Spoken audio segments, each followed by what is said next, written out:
हरियाणा की हर अपडेट के लिए बेल आइकन दबाएं और सब्सक्राइब करें STV हरियाणा न्यूज।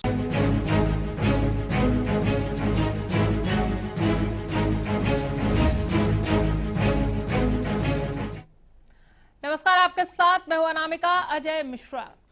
लंबे चले लॉकडाउन के बाद अब लोगों को राहत मिल रही है। अनलॉक 1 में धार्मिक स्थलों और मॉल्स समेत कई सार्वजनिक जगहों को फिर से खोला जा रहा है, लेकिन सवाल ये खड़ा हो रहा है कि क्या अनलॉक के लिए हम तैयार हैं? हम कितने तैयार हैं? आज मेहमानों के साथ इसी पर होगी चर्चा, लेकिन उससे पहले देखिए हमारी एक खास रिपोर्ट।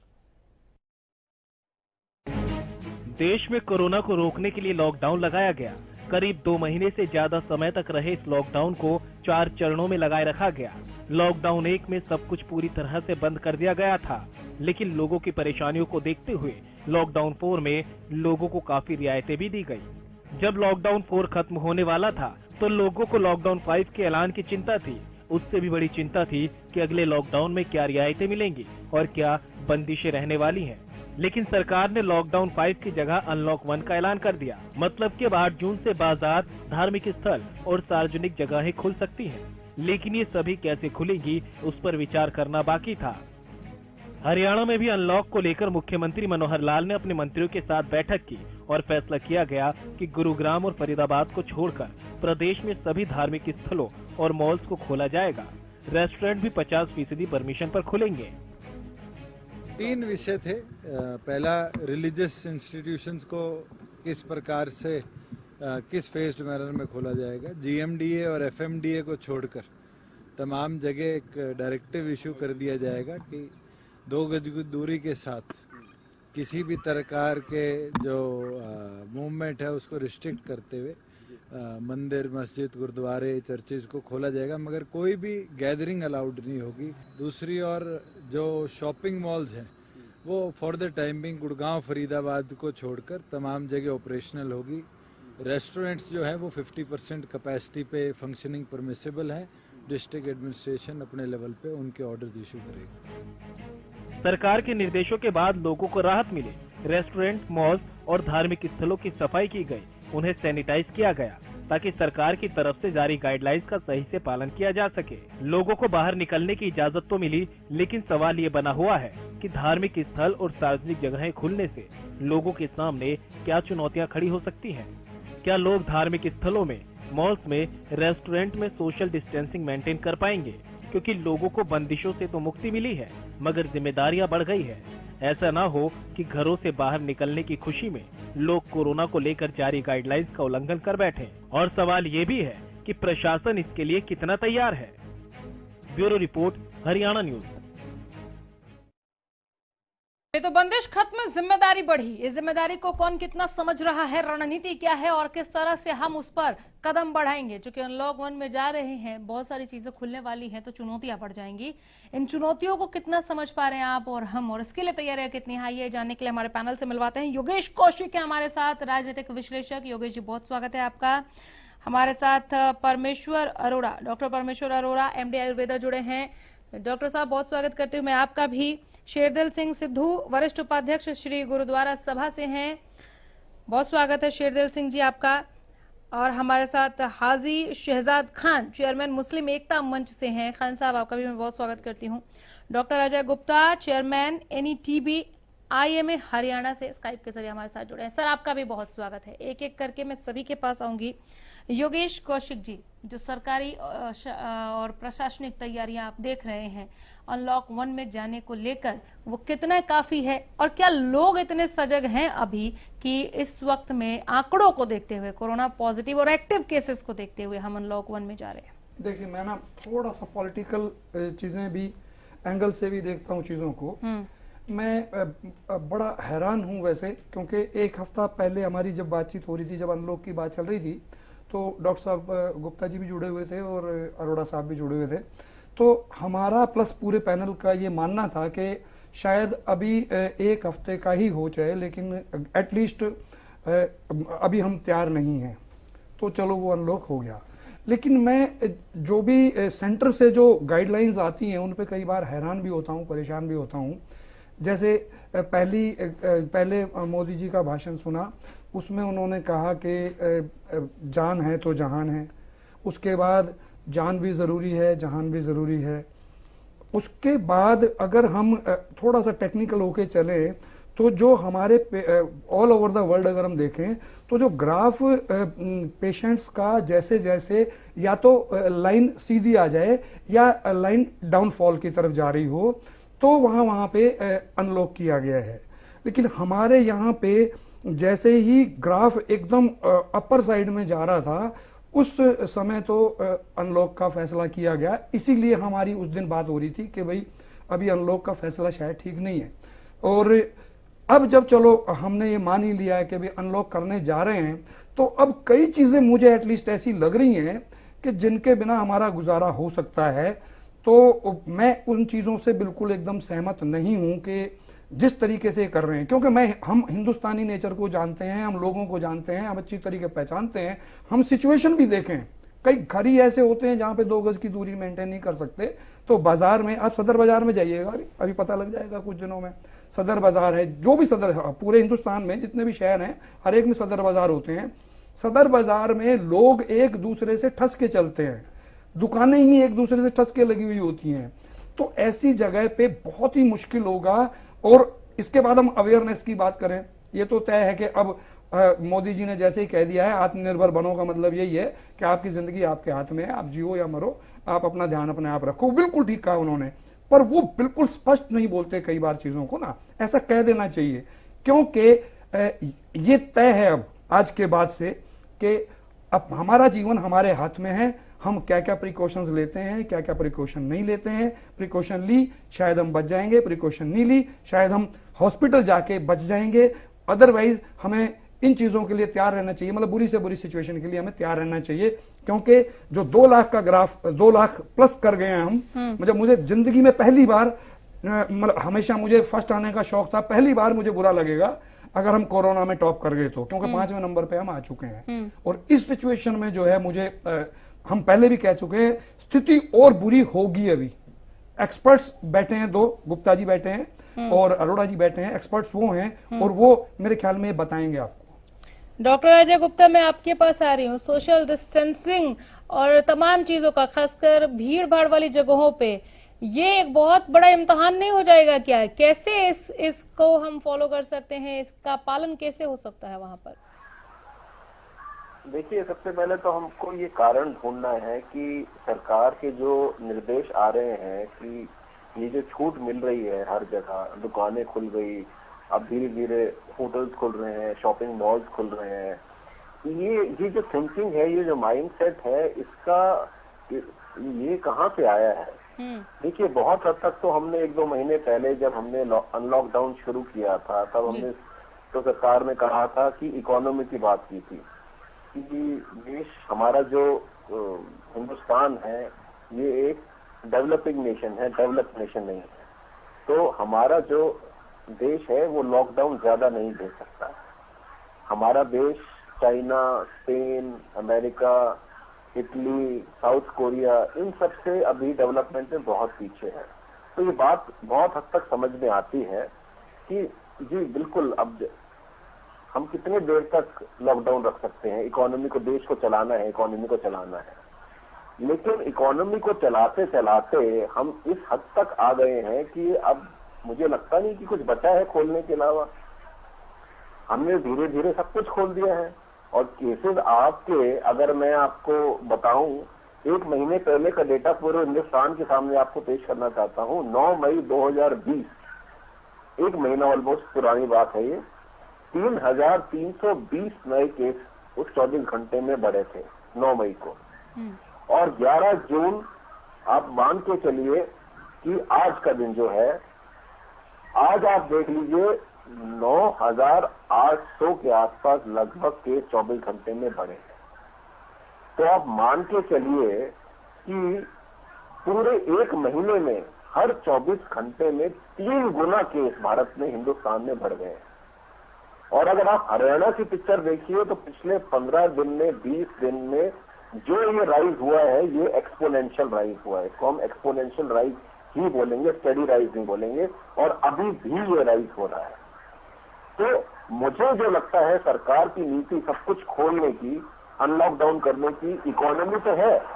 दूसरे ये भी है कि जितने भी हमारे प्रदेश हैं, चाहे वो दिल्ली है, चाहे वो राजस्थान है, चाहे हरियाणा है, तमिलनाडु है, केरला है, कर्नाटका है, सबका ये कहना है कि 70 से 80% जितने भी कोविड पॉजिटिव पेशेंट्स आ रहे हैं वो ज्यादातर एसिम्टोमेटिक है। एसिम्टोमेटिक है और माइल्डली सिम्टोमेटिक है, जिनको आप अगर होम क्वारंटाइन या गवर्नमेंट की कोई भी होटल्स में जो आजकल पेड क्वारंटाइन फैसिलिटीज है, आप उनको क्वारंटाइन कर दोगे तो वो 10-15 दिन में अपने आप ठीक हो जाएंगे।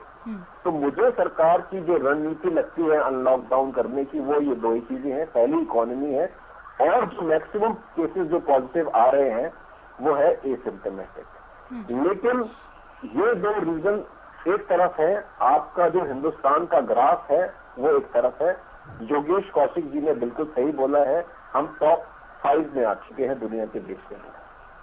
अब गिने चुने देश ही बाकी हैं और हम 5वें नंबर पे आ चुके हैं।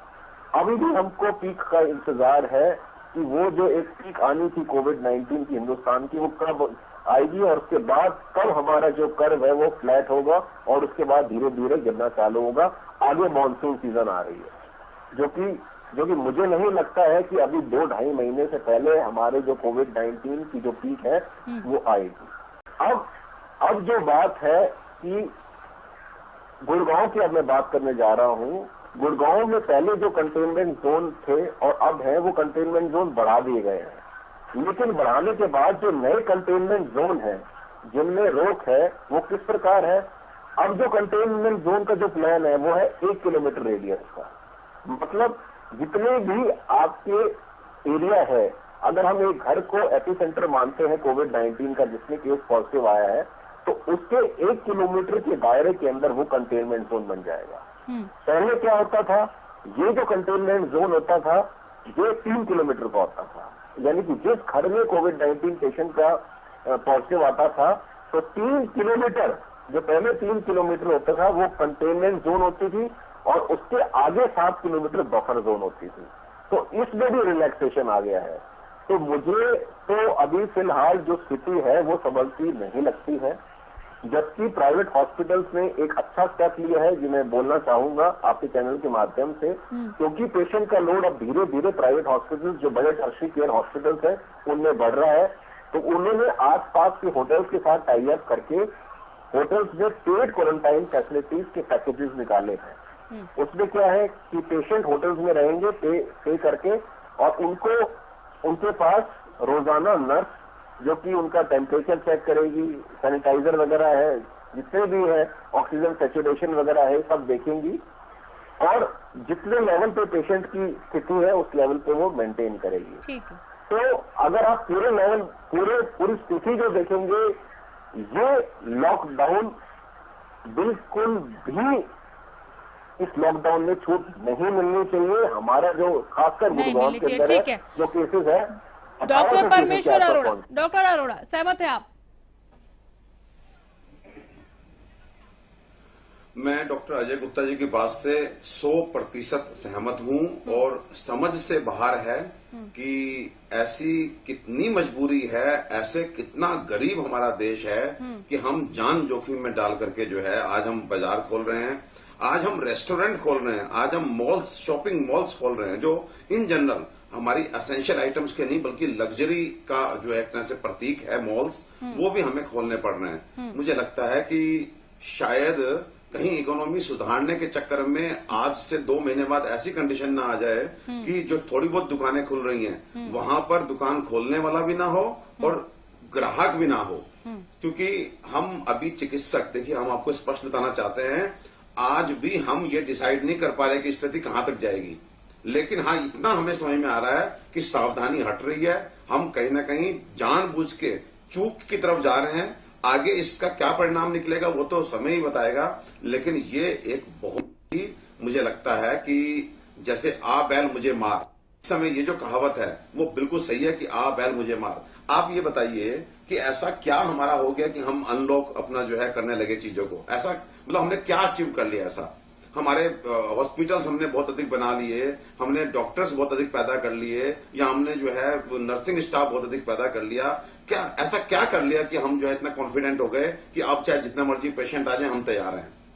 मुझे सही में नहीं आ रहा कि मॉल्स जैसी चीज, या हम सिनेमा की हम बात करने लगे हैं, हम शिक्षण संस्थानों की बात करने लगे हैं। मुझे बताइए, स्कूलों की बात करने लगे हम लोग, स्कूल खोलने हैं, जुलाई में स्कूल खोलने हैं। आप ये बताइए क्या ऐसा हो जाएगा कि अगर आप 3 महीने 6 महीने बच्चों का सेशन लेट हो जाता है, या मैं कहता हूं एक सेशन 0 भी हो गया, 0 भी हो गया, तो क्या मेरे से आप पूछिए, कभी अभिभावक से पूछिए, मैं अपने बच्चों की जिंदगी इतनी सस्ती नहीं मानता, इतनी हल्की नहीं मानता कि मैं जो है उनको स्कूल भेजूंगा।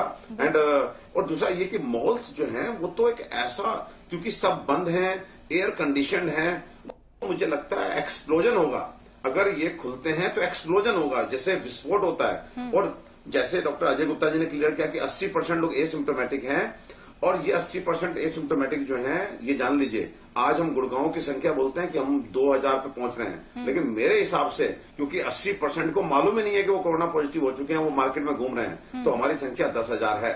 और सबसे बड़ी बात ये अभी तक क्योंकि युवा लोग बाहर घूम रहे हैं, जवान लोग बाहर घूम रहे हैं, तो ये कहीं ना कहीं अभी जवान के घर में उनके बुजुर्गों को और रोगियों को जाना शुरू हो जाएगा। मुझे लगता है उस दिन जो है फिर हमारी डेथ टोल बढ़ने लगेगी, फिर कंडीशन बहुत खराब होगी। ये एक आत्मघाती कदम है। आ बैल मुझे मार, जितने भी इस तरह के मुहावरे हैं वो इस समय इस सिचुएशन के लिए फिट बैठते हैं। कोरोना को दावत देने जैसा हो जाएगा। बिल्कुल बिल्कुल, आ कोरोना मुझे मार। ठीक है खान साहब, कितने तैयार हैं हम कल से अनलॉक 1 में जाने के लिए? किस तरह की तैयारियां मस्जिदों में की जा रही हैं, और क्या अमूमन जितने लोग वहां पर नमाज अता करने के लिए पहुंचते हैं उनको कंट्रोल कर पाना कि आप सैनिटाइजेशन का ख्याल रखिए, 6 फीट की दूरी का ख्याल रखिए, आप किसी चीज को छूइए मत, ये पॉसिबल है? देखिए, अभी योगेश जी ने कहा, गुप्ता जी ने कहा, अरोड़ा जी भी वही कह रहे हैं। हमें एक जनरल आदमी को, साधारण आदमी को समझ नहीं आ रहा कि हमारी सरकारें कर क्या रही हैं। क्या वो समझते हैं क्या नाम है कि देश इस पोजीशन में है या लोग इस पोजीशन में है कि इसका मुकाबला कर लेंगे? इसको तो अनलॉक करने की जरूरत ही नहीं थी। और अभी हमें दिन कितने हुए, हमें पहले वही अभी योगेश जी कह रहे थे कि जान है तो जहान है। जान होगी तो जहान होगा ना। बिल्कुल। जब जान ही नहीं है तो जहान का क्या होगा? बिल्कुल। एक चीज है। दूसरी चीज ये है कि सरकारें किस तरफ चल रही हैं, एक जनरल आदमी को समझना बड़ा मुश्किल है कि हमारी इकोनॉमी इतनी डाउन हो गई बिल्कुल कि हमें जो है शराबियों का सहारा लेना पड़ गया। जी। किसी मजदूर को हमने नहीं सुना एडवर्टाइज टीवी के अलावा, मीडिया के अलावा, अखबार के अलावा कि किसी एक मजदूर को सपोर्ट किया हो, सहारा दिया हो, किसी को घर तक पहुंचाया हो, किसी को इलाज कराया हो। जी। हमारा देश जो है ना, भारत सुपर पावर कहलाता है। कहां का सुपर पावर? जो अपनी जनता की, अपने अवाम की, जिन लोगों ने सरकार के ऊपर भरोसा किया है, आज वही दर बदर भटक रहे हैं। तो मुझे नहीं समझता क्या नाम है कि इनकी रणनीति क्या है और किस तरफ जा रहे हैं। दूसरी चीज आप ये कह रहे हैं कितने तैयार हैं। तैयारी की बात यह है कि नाम है कि भगवान को याद करना है। गुरुद्वारे में, मस्जिद में, चर्च में, मंदिर में, वो भगवान सब जगह पर है, कहीं भी बैठ के याद कर लिया जाएगा। वो सबकी सुनता है और हर जगह से सुनता है। हमें नहीं लगता क्या नाम है कि जैसे अभी फैसला लिया गया गुड़गांव में नहीं, फरीदाबाद में नहीं है, ये सभी जगह भी अनलॉक नहीं खोलना चाहिए था। और हम थोड़ा सावधानी बरते हैं। मार्केटें खोल दी, लोग जो है ना क्या नाम है एक दूसरे के ऊपर चढ़ने के लिए तैयार है, बहुत भीड़ है। होटल खोल दिए, जब लोग बाहर यहाँ पर है ही नहीं काम करने वाले, सारे पीजी खाली है, सारा किराएदार खाली है, कोई है ही नहीं यहाँ पर, तो खोलने की जरूरत ही कोई नहीं। ये तो बीमारी को बढ़ावा दे रहे हैं और न्योता दे रहे हैं, इनको आप बैल मुझे मार। सिद्धू साहब, आप सहमत हैं? देखो जो अभी योगेश जी ने बोला, डॉक्टर साहब ने बोला, खान साहब ने बोला, बिल्कुल सही बोला है। अभी तो हम प्रिपेयर ही नहीं है। आप कहते हैं सोशल डिस्टेंस बनाए, चलो हम गुरुद्वारे साहब की बात करते हैं। कोई दरबार में मत्था टेकने आएगा, वहां तो हम सोशल डिस्टेंस बना लेंगे, इधर नहीं इधर बैठो। जो एंटर हो रहे हैं बाहर से, कैसे वो आ रहे हैं, बाहर को कौन देखेगा? और हम कहां तक तैयार है सोशल डिस्टेंस के लिए? आप बताइए ना। लोग घर से आते हैं, मार्केट से आते हैं, एक दूसरे से भिड़ के आते हैं, नहीं हो सकता। जैसे इन्होंने बोला कि फरीदाबाद नहीं खोलेंगे, गुड़गांव नहीं खोलेंगे। एक एग्जाम्पल है, दिल्ली खोल दिए, मॉल खोल दिए, गुरुद्वारा साहब खोल दिया, बॉर्डर तो खुले हुए हैं। बिल्कुल। हमारे गुड़गांव वाले दिल्ली मॉल में चले जाएंगे, उधर मंदिर मस्जिद में मत्था टेक लेंगे। ये तो हमें समझना है। मंदिर मस्जिद को इन्होंने कह दे नहीं खोलना, जिन्हें धार्मिक स्थल है, इन्होंने ठेके खोल दिए। ठेके खोले तो क्या हाल हुआ? देखो, ये बातें अच्छी नहीं लगती, लेकिन क्या सोशल डिस्टेंस बना? इसका मतलब हमारा देश ठेका ही चला रहा है। ये सोचने वाली बातें है ना सारी। अब गुरुद्वारा साहब हो, कोई भी धार्मिक स्थल हो, अब ऐसी पोजीशन है, कोई भी जरूरतमंद आएगा, अब तो जरूरतमंद ही आएंगे लंगर के लिए, सेवा के लिए, हम ना थोड़ी कर सकते हैं। ये लंगर के लिए तो पहले से मना कर दिया गया है। नहीं, जैसे अब जब हमारे धार्मिक स्थल खुलेंगे, कोई लंगर के लिए आएगा, हम थोड़ी कहेंगे हम लंगर तुम्हें नहीं देते, तुम जाओ।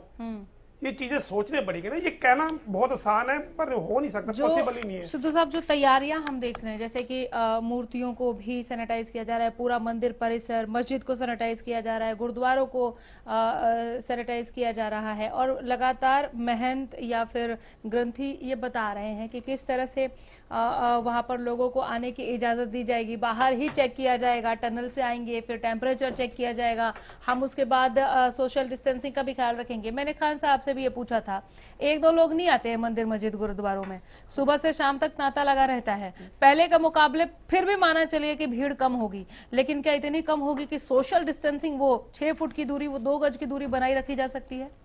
मैं पहली बात तो आज तक हमें ये नहीं पता लगा कि कम भीड़ की डेफिनेशन कितनी है। जैसे हमारे गुरपुर्व होते हैं, हमारे नगर कीर्तन में 10,000 संगत भी होती है, हमें वो भी कम लगती है। हमें तो ये नहीं पता कि कम की डेफिनेशन है कितनी। और दूसरी बात की सैनिटाइज कर लो, आजकल तो सैनिटाइज का भी आ गया कि ये कैंसर ऐसा, इसको ज्यादा यूज नहीं करना चाहिए, डॉक्टर साहब भी कहते हैं। अब हम लोग करें तो क्या करें? कितना सैनिटाइज करें, कितना अपने आप को बचाए? खान साहब की बात बिल्कुल ठीक है। क्या ये कहा गया किसी भी महंत की तरफ से, ग्रंथी की तरफ से, ऐसा मस्जिदों को लेकर आप लोगों की तरफ से, इमाम की तरफ से किसी ने ये कहा क्या कि आप खोलने की बात कह रहे हैं, आपने हमारे लिए गाइडलाइंस जारी कर दी, लेकिन हम खोलने को तैयार नहीं है क्योंकि इन गाइडलाइंस को फॉलो कर पाना अब आज की परिस्थिति में मुमकिन नहीं है, मुश्किल है? कहा गया। मैडम देखो, ये तो आस्था का विषय है। हाँ। कोई भी संगत आई, कहीं भी आएगी, हम ये तो नहीं कह सकते ना आओ। देखो, खान साहब ने एक बहुत अच्छी बात कही है, परमात्मा हर एक के अंदर बसा हुआ है। बिल्कुल। सबसे बड़े परमात्मा तो हमारे माँ बाप है। चलो लॉकडाउन हो गया, बहुत बुरा हो, लेकिन उनकी 2 महीने सेवा तो करो। उनकी सेवा करेंगे, हमारे जन्म जन्म तर जाएंगे।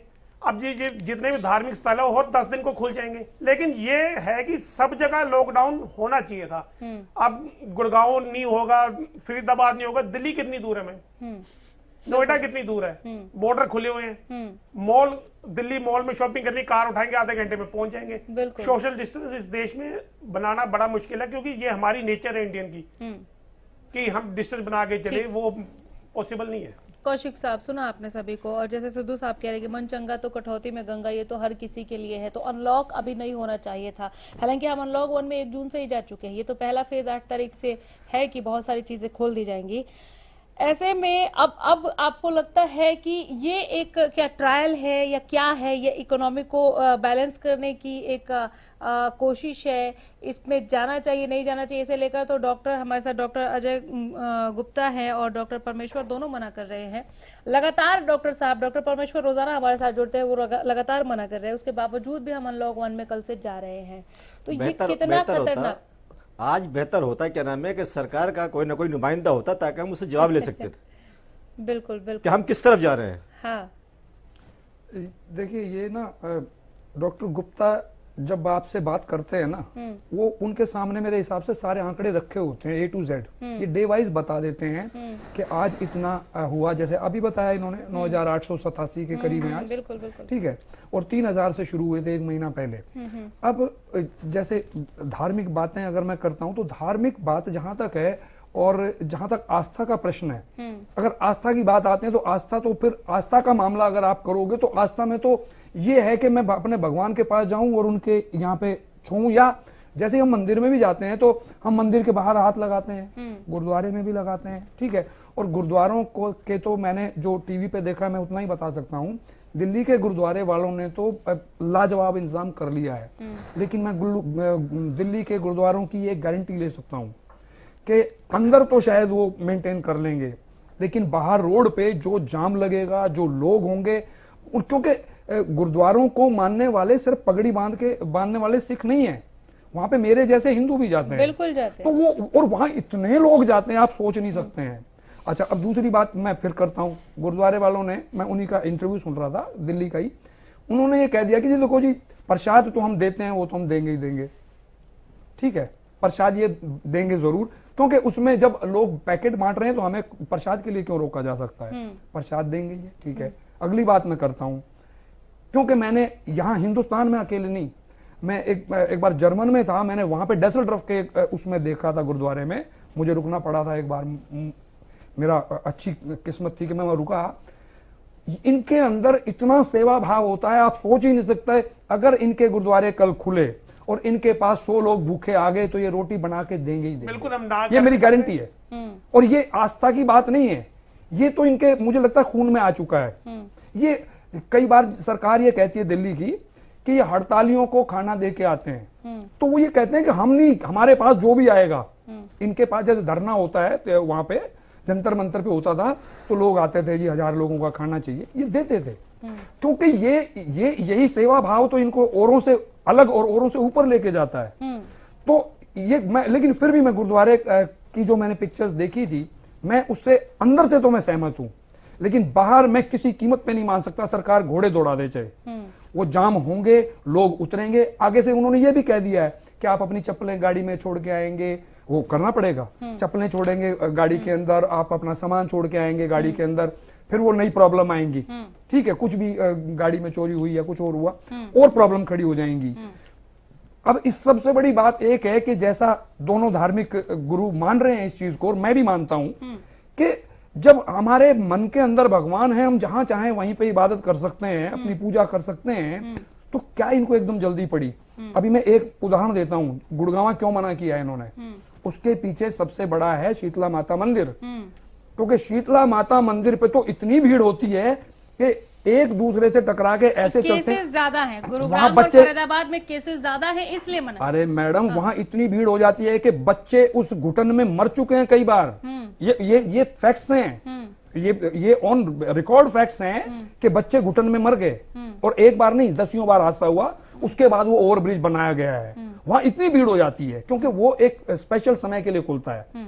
तो इसलिए ऐसे ही, अगर जैसे मान लो इसी दौरान अगर कोई भी इनका पर्व आता है, या कोई भी, अभी इत्तेफाक से ईद के टाइम पे नहीं खुली हुई थी, वरना ईद के टाइम पे तो लाखों लोग इकट्ठे होते हैं। तो अब आप ये बताइए, मैं ऐसी चीजों को समझ नहीं पा रहा। अब मॉल की बात ले लीजिए आप, मॉल में आप कुछ भी कर लीजिए, एक बार वो शुरू हो गया, और जैसा कि डॉक्टर साहब, जब मॉल या शॉपिंग कॉम्प्लेक्स की बात करते हैं, जैसे डॉक्टर अरोड़ा ने कहा कि एसेंशियल सर्विसेज को फिर भी समझा जा सकता है, ये तो लग्जरी है। हाँ, लग्जरी चीजों को किस लिए, हाँ, ये लग्जरी अगर है तो मैं लग्जरी का, तो मैं हमने पहले भी बात की थी एक बारी जैसे अभी शराब के बारे में जो बात हुई, हम आपकी बात रोक के मैं एक बात कहना चाह रहा हूं बीच में, शायद उसमें से आपको कुछ मिल जाए। वो ये है कि जिस वक्त गुड़गांव के अंदर 10, 12, 15 थे, घरों से निकलना बंद कर दिया, 10, 11, 15, 2, 4, 5 थे, कोई बाहर नहीं निकलेगा, सारे धार्मिक बंद कर दिए, सारी मार्केट बंद कर दी। आज अगर क्या नाम है 10,000, 2,000, 4,000, 5,000 है, तो आज खोलने की जरूरत क्या है? ये बिल्कुल वही बात है जो हम ग्राफ की कर रहे हैं ना, कि हमारा ग्राफ एक्चुअली क्या है कि मान लो 1 लाख हम पहुंच गए, कोई बात नहीं, 1 लाख का ग्राफ अगर स्टेट चलता थोड़े से दिन, डाउन ना भी आता, तो हम खोलते कुछ समझ में आता, लेकिन 1 लाख के बाद 2 लाख, 2 के बाद 2.25 लाख, 2.25 लाख के बाद 3,36,000, मैं डॉक्टर अरोड़ा की उस ग्राफ पे खोलने का मतलब समझ में नहीं आता। एक बात कहना चाहेंगे, जो मॉल खुल रहे हैं लग्जरी आइटम के लिए, आज की डेट में लग्जरी बंदा तो मर ही नहीं रहा, मर रहे तो गरीब आदमी है। उन्होंने मॉल में जाके क्या करना, उनके पेट में बचाव रहे, अन्न नहीं है, पैसे नहीं है, वो मॉल में थोड़ी जाएंगे। ये तो हमें सोचना पड़ेगा ये चीजें खोल क्यों रहे हैं, इसमें बेनिफिट क्या। और रही बात केस की, किनके केस चेक हुए हैं, जो बीमार है उन्हीं के चेक हुए हैं, हमारे तो आज तक किसी ने चेक नहीं किया, अभी सबके चेक कर रहे हैं। कौन सा ऐसा शहर है हिंदुस्तान में जहाँ केस ना हो। ये आंखें बंद करने से आंखों के आगे अंधेरा होता है, बाहर सूरज चमकता है। बहुत बड़ी बात कही आपने। हाँ जी डॉक्टर अरोड़ा। जी देखिए, मैं 3 बातें यहाँ पे रखना चाहूंगा। पहली बात, हम चाहे किसी भी जगह बात करें, चाहे हम शॉपिंग मॉल की बात करें, चाहे हम गुरुद्वारे की बात करें, चाहे हम मंदिर में बात करें, और हम ये कह रहे हैं कि बड़े अच्छे इंतजाम है। इंतजाम के नाम पे क्या होगा? थर्मल स्कैनिंग होगी। थर्मल स्कैनिंग आज कम से कम कोविड को पहचानने के लिए एक बहुत ही बड़ा, बहुत ही भद्दा मजाक है लोगों के साथ। हम कार से उतरते हैं, अगर एसी हमने ऑन नहीं किया और हमारा टेम्परेचर थर्मोस्कैन दिखाता 106, 105, और उसके बाद 5 मिनट बैठ के पानी पी लेते हैं तो दिखाता 97। बिल्कुल। तो इसलिए थर्मल स्कैनिंग करके आपने गुरुद्वारे के अंदर प्रवेश दिया या शॉपिंग मॉल में प्रवेश दिया तो 80% लोग हमारे यहाँ ऐसे हैं जिनको कोई सिम्टम नहीं है, but they don't have symptom, but they are potential carriers. वो अंदर जाकर के भगवान के मंदिर में कितने लोगों को कोरोना दे देंगे वो आप सोच नहीं सकते। तो इसलिए ये जो तैयारियां जो कहा जा रहा है शॉपिंग मॉल में हम चेक करके भेजेंगे, ये पहले तो ये कहना बंद करें, क्योंकि ये एक बहुत बड़ा मजाक है। दूसरी बात, हम किस देश की बात कर रहे हैं, किस तरह के लोगों की बात कर रहे हैं? आज भी हमारा देश, हमको ये कहने में, हमारा अपना देश, मेरा अपना परिवार, हम अशिक्षित हैं, आज भी हम गरीब हैं, आज भी हम मानसिक रूप से एक जान की कीमत नहीं मानते। आज अगर हम अपने को कंपेयर करें अमेरिका से या इंग्लैंड से, वहां पे जो एक व्यक्ति की जान की कीमत है, आज अगर हम उससे कंपेयर करें तो हम कहीं स्टैंड ही नहीं करते। हमारे यहाँ जान की कीमत नहीं है। हमारे यहाँ सड़क पे गटर खुले रहते हैं, 5-5 दिन बच्चे गिर रहे होते हैं, कोई पूछने वाला नहीं होता। सो कहने का मतलब है, जिस देश में लोगों को कार में बेल्ट इसलिए बांधनी पड़ती है उनका चालान न कट जाए, जिसमें बाइक पे चलते हुए हेलमेट इसलिए लगाना पड़ता है उनका चालान न कट जाए, और जिस देश में ये समझाने में कि अब आपके यहाँ शौचालय है, अंदर जाके अपना जो है जो भी मल त्याग करना करिए, आप उनसे ये उम्मीद करें कि वो भैया बहुत अधिक से डिसिप्लिन रहेंगे, तो ये भी अभी कम से कम संभव नहीं है। जब हम सब लोगों को शिक्षित कर देंगे, सब लोगों का इकोनॉमिक लेवल बढ़ा देंगे, बौद्धिक स्तर, मानसिक स्तर ऊंचा कर देंगे, तब बात की बातें हैं। तीसरी बात, भगवान की बात। भगवान जो है, ये मतलब मेरा ये विषय नहीं है, लेकिन आप ये बताइए कि गुड़गांव और फरीदाबाद में अगर मंदिर नहीं खुलते हैं और पलवल में और डिस्ट्रिक्ट में हरियाणा के खुल जाते हैं, तो आपको लगता है कि वहां भगवान उन लोगों का साथ देगा और गुड़गांव और फरीदाबाद वाले जो मंदिर नहीं जाएंगे उनके अगेंस्ट हो जाएगा भगवान? कैसी बातें कर रहे हैं हम लोग, किस तरह की बातें? हम भगवान को अगर आप मन से याद करते हैं, कहीं याद करते हैं, अब आप बताइए, मंदिर में जा रहे हैं, मस्जिद में जा रहे हैं और आपके दिमाग में ये ध्यान है कि मुझे कोई कोरोना टच ना कर जाए, मुझे कोई बंदा टच ना कर जाए, कहां से ध्यान लगा लेंगे आप? आप जाकर के दरवाजे को हाथ लगाते हैं, फर्श को चूमते हैं। आप आज की डेट में आप उस फर्श को, जिसको आप छू करके पॉजिटिविटी लेते थे, आज आप उसको हाथ नहीं लगाएंगे। कौन से ध्यान की बात कर रहे हैं? क्या आप वहां पे पॉजिटिविटी लेके जाएंगे? बल्कि वहां जाने के बाद तो आपको और मुझे लगता है कि दिक्कत ना हो जाए। तो इसलिए घर में बैठ करके जो भगवान को याद करते हैं वो कहीं भी बैठ करके भगवान को याद कर सकते हैं। मुझे लगता है ये सब कुतर्क हैं। और एक चीज और कहना चाहूंगा, बहुत कड़वी बात, अभी आपने एक बहुत अच्छा पॉइंट बोला था। मान लिया सरकार ने कहा मंदिर खोल दीजिए, मस्जिद खोल दीजिए, गुरुद्वारे खोल दीजिए। आपने एक बात बहुत अच्छी कही, और ये उन धर्म गुरुओं के ऊपर तमाचा है जो कह रहे हैं कि हम इसलिए खोल रहे हैं क्योंकि सरकार कह रही है। लेकिन आप अपने मंदिर और मस्जिद और अपने गुरुद्वारों के लिए आपकी अपनी कमेटी है, आप डिसाइड कर सकते हैं। अगर आपको लगता है कि ये खोलना ठीक नहीं है तो आप नहीं खोल सकते, लेकिन नहीं बोलना चाहिए। लेकिन मैं बोल रहा हूं, आज कहीं ना कहीं हमारे धर्म स्थल भी एक कमाई का सौदा बन गए हैं, एक कमाई का स्थल बन गए हैं।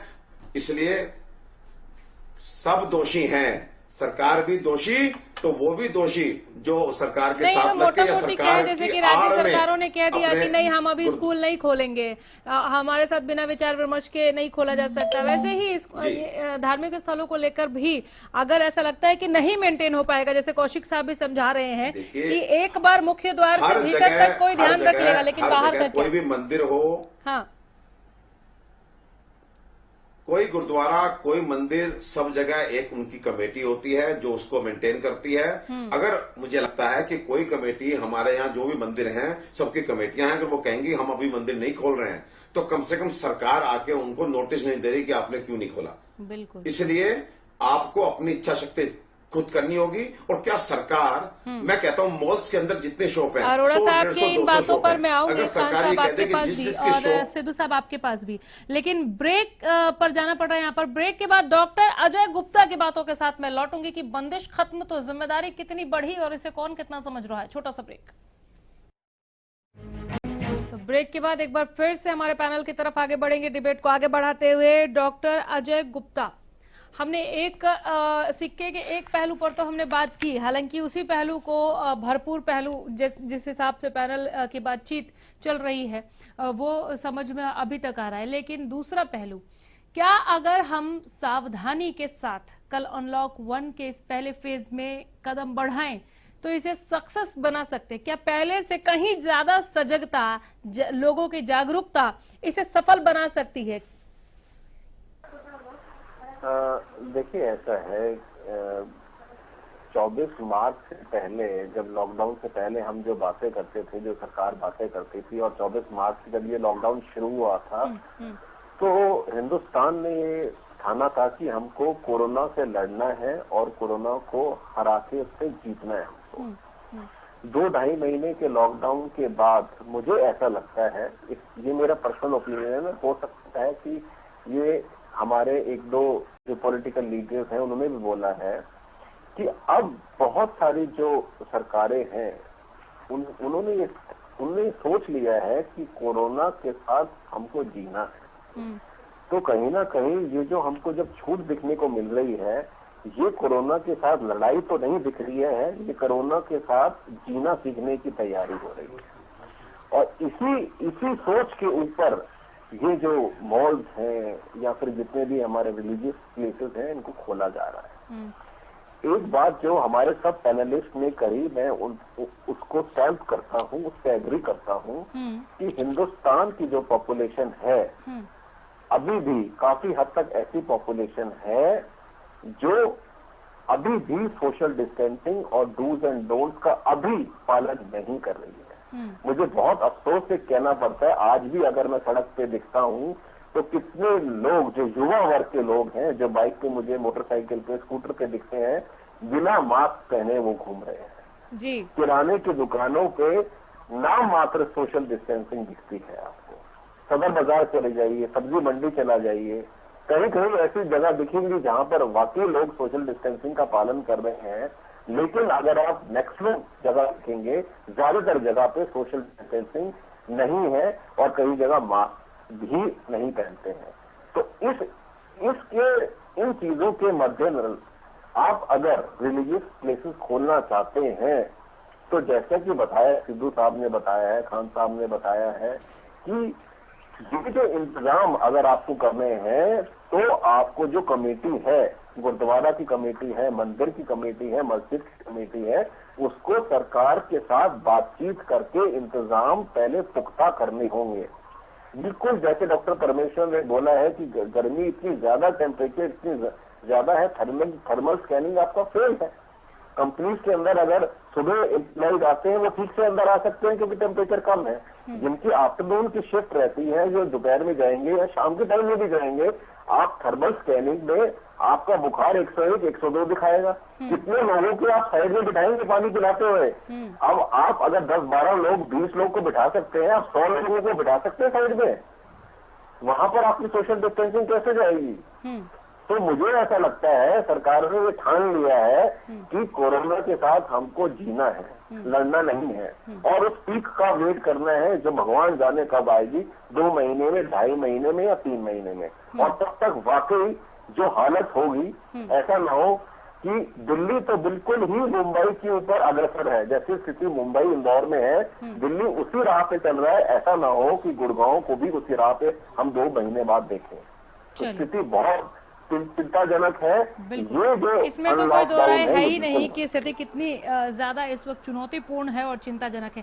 खान साहब, डॉक्टर अजय गुप्ता की बात पर भी मैं आपसे प्रतिक्रिया चाहूंगी, और उससे पहले डॉक्टर अरोड़ा जो बोल रहे थे धार्मिक स्थलों को लेकर के, अगर आप जो धार्मिक स्थल खोले जाने की बात सरकार की तरफ से जब कही गई कि हम पहले फेज में खोलने जा रहे हैं, उसके बाद से हमने तैयारियां देखनी शुरू की कि किस तरह से सैनिटाइजेशन किया जा रहा है, किस तरह की तैयारियां हैं, लेकिन एक भी ऐसी रिपोर्ट, एक भी ऐसी खबर कहीं से नहीं आई जिसने सरकार को ये कहा हो कि जनाब इतनी ऐसी परिस्थिति में इतना जल्दी हम लोग इतनी तैयारी नहीं कर सकते, या फिर लोगों को सोशल डिस्टेंसिंग मेंटेन करने के लिए हम अभी उतने तैयार नहीं है, किसी ने नहीं कहा। देखिए, बड़ी अजीब सी बात है। आजकल भी सिंधु जी कह रहे थे, अरोड़ा जी कह रहे थे कि जितने भी धार्मिक स्थल है ना जी, ये एक बिजनेस पॉइंट हो गया। वो ना खोलने के लिए नहीं कहेंगे, बल्कि खोलने के लिए कहेंगे, क्योंकि उनका बिजनेस ठप हो रहा है। सबसे बड़ी दुर्भाग्य की बात यह है। दूसरी बात यह है कि नाम है कि सरकार ने कहीं पर भी कभी किसी कमेटी से, किसी से कोई मशवरा नहीं लिया, किसी को बुलाया नहीं कि ले जी हम ये काम कर रहे हैं, खोले या ना खोले। उसका सीधा सा मामला है कि कोरोना से हमें लड़ना नहीं है, कोरोना को अपना दोस्त बना के अपने घर में बिठाना है। सरकार की तैयारी है ये। आज तक आप बता दें कहीं से भी जो बेचारे 24 घंटे का हमारे सफाई कर्मचारी हैं और डॉक्टर्स हैं, पुलिस कर्मचारी हैं, किसी के लिए कोई सेफ्टी नहीं है। कितने बीमार हो रहे हैं और क्यों बीमार हो रहे हैं? अगर ये प्रिकॉशन लेते और क्या नाम है उनकी सेफ्टी का किट वगैरह सारी चीजें मुहैया कराते तो क्यों बीमार होते? आज उनका परिवार तबाह हो रहा है। तो ये सरकार की मंशा साफ जाहिर होती है कि उसने जो है ना क्या नाम है हाथ खड़े कर दिए कि जीते हो जियो, मरते हो मरो। ये आप कहीं आत्मनिर्भर भारत का जवाब तो नहीं दे रहे हैं? नहीं नहीं नहीं नहीं नहीं नहीं, बिल्कुल ये जवाब नहीं दे रहा। क्या नाम है, यहाँ की भारत की आवाम जो है ना बड़ी सक्षम, बहुत ताकतवर, बहुत हिम्मत वाली है। हाँ। लेकिन सरकार ने हाथ खड़े कर दिए। बातों से तो ऐसा ही लग रहा है कि आत्मनिर्भर का तो मतलब यही हुआ ना। हाँ जी, अपने दम पर। हाँ। यहाँ की जो आवाम है वो बहुत ही सक्षम है। हाँ। अब आप ये देखिए ना क्या नाम है, एक लड़की गुड़गांव से 1200 किलोमीटर पैदल अपने बाप को लेकर साइकिल पे जाती है। कर रही है कि जो आप सक्षम हैं, आप आत्मनिर्भर बनिए, फिर सरकार की कहाँ गलती है? तो फिर सरकार की जरूरत क्या है जी? सरकार सीधा कहना हाथ खड़े कर दे।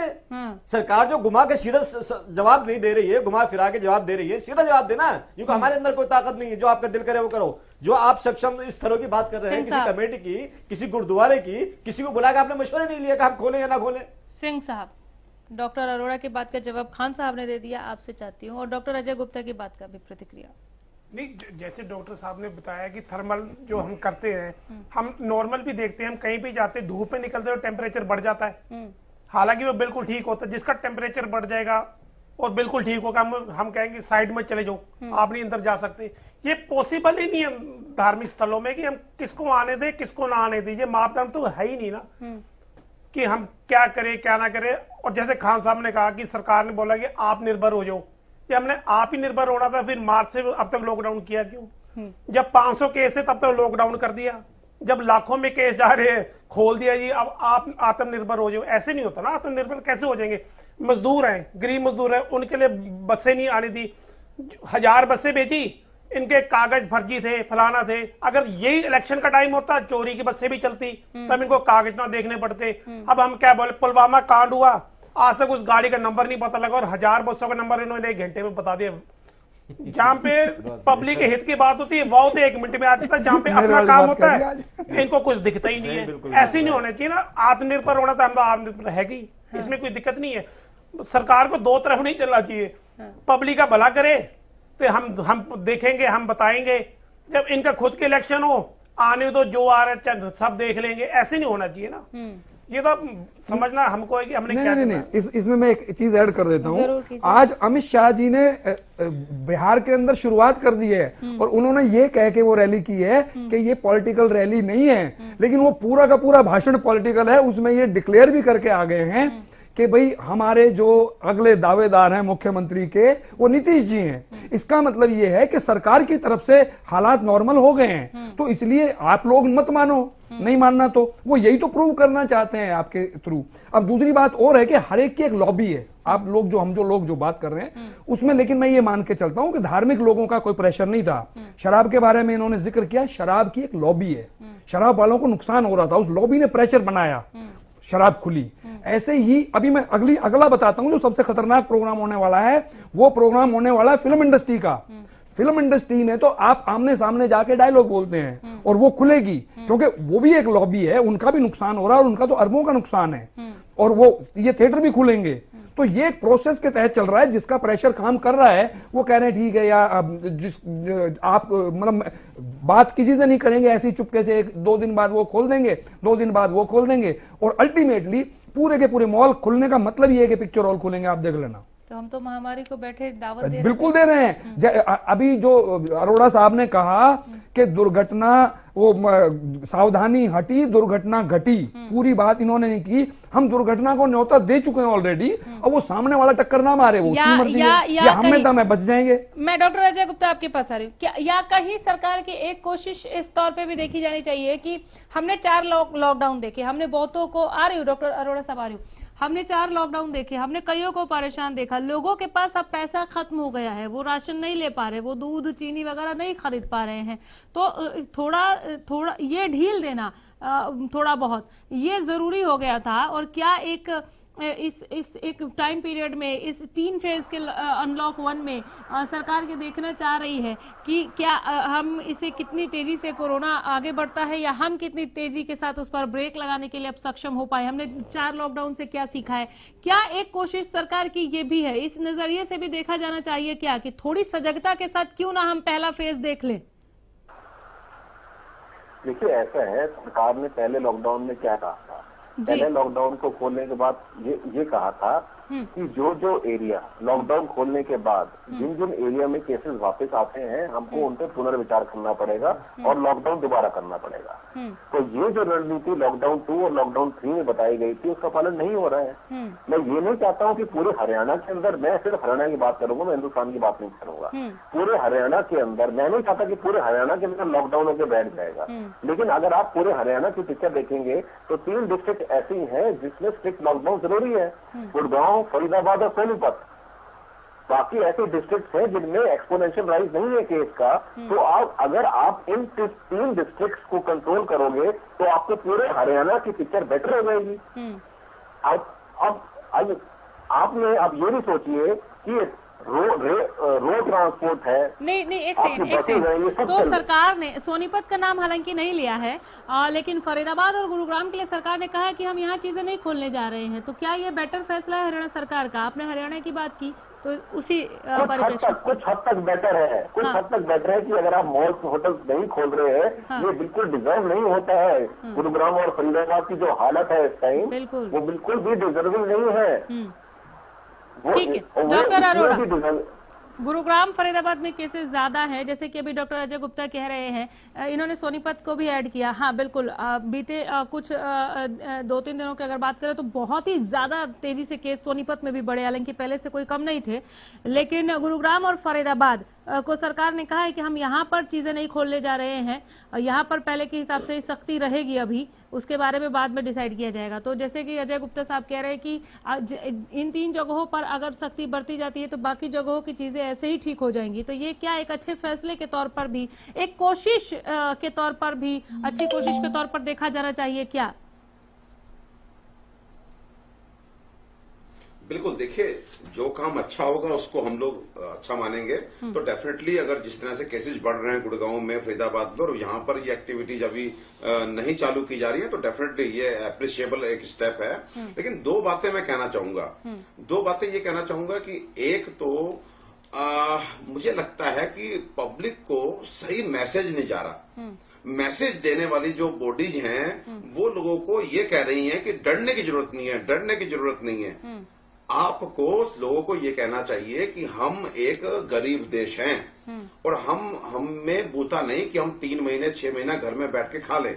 हमारा बाहर निकलना जान को रिस्क पे रख के हमारी मजबूरी है, मजबूती नहीं है। तो इससे कम से कम लोग जो हैं वो थोड़ा सा सावधान तो रहेंगे। आप जो एक कैंपेन चला रहे हैं कि सब ठीक है, हमारे पूरे इंतजाम है, ये बड़ा हल्का सा वायरस है, आपको कुछ नहीं होगा, 80% लोग तो बिना कुछ हुए खत्म ठीक हो जाते हैं। अरे भाई, 80% लोग ठीक हो जाते हैं, लेकिन 20% का मतलब होता है लगभग हमारे, अगर हम बात करें तो 27 करोड़ लोग, अगर 80% लोग जो हैं वो ठीक हो जाते हैं, लेकिन 27 करोड़ लोग को क्या करेंगे? तो ये जो सरकार की तरफ से, प्रशासन की तरफ से या एनजीओज की तरफ से एक सीधा सा मैसेज देना चाहिए, सच्चा मैसेज, बिल्कुल खुले दिल से, कि भैया घर बैठ के हम नहीं खा सकते, हम अभी गरीब देश हैं, हम डेवलपिंग कंट्री हैं, इसमें किसी का दोष नहीं है, ना सरकार का दोष है, ना हमारे प्रधानमंत्री का दोष है, ना हमारे चीफ मिनिस्टर का दोष है। हम it will take some time कि हम उस कंडीशन में प्रभु करें हमें कि हम 3 महीने अगर काम ना करें तो खा सकें। नंबर 1। नंबर 2, यहाँ पे आपके माध्यम से लोगों को याद कराना चाहूंगा, 1918 में स्पेनिश फ्लू आया था। इससे पहले जो पेंडेमिक था वो स्पेनिश फ्लू था, उसमें भी इसी तरह का लॉकडाउन लगा था और 2 महीने बाद जो है लॉकडाउन खुला था और लोगों ने इसी तरह से साथ मिलना जुलना, मंदिर मस्जिद की बहुत दिन नहीं गए तो सब जाना शुरू किया था और उसकी जो सेकंड वेव और थर्ड वेव आई थी कम्युनिटी स्प्रेड के रूप में, तो आज जो हमारी पॉपुलेशन है उससे 1/4 पॉपुलेशन थी और उसमें भी हम लोगों ने 5 करोड़ कैजुअलिटीज देखी थी। 5 करोड़ लोग जो है वो असामयिक मौत के शिकार बने थे। अब आप ये देख लीजिए कि हम पहले जो हमारे साथ आपकी बात को समझ पा रही हूँ, इन दोनों उदाहरणों से दूसरों को देखकर कम से कम सीखना चाहिए, लेकिन सरकार की उस कोशिश को भी लोगों को यहाँ पर समझना होगा। अगर सरकार ने आत्मनिर्भर कहा है, इसका ये मतलब नहीं कि सब कुछ आपके ऊपर छोड़ दिया है, बल्कि सरकार ये चाहती है कि हम कोशिश कर रहे हैं, आपकी तरफ से भी सावधानी हर तौर पर बरती जानी चाहिए। लोग परेशान हो रहे थे, पैसे खत्म हो गए हैं, ऑफिस दफ्तर लोग नहीं जा पा रहे हैं, उनको सैलरी नहीं मिल रही, इसलिए और इकोनॉमिक बिल्कुल जो आर्थिक मोर्चे पर हम इस वक्त झेल रहे हैं उसको ठीक करने के लिहाज से भी अगर एक लिया गया है फैसला कुछ गाइडलाइंस के साथ, तो उन गाइडलाइंस को फॉलो करते हुए क्या आप और हम इसे सक्सेस बना सकते हैं, इस सवाल का जवाब हमें खुद से भी पूछना होगा। बहुत शुक्रिया पैनल का यहां पर आने के लिए। फिलहाल इतना ही, देखते रहिए हरियाणा न्यूज।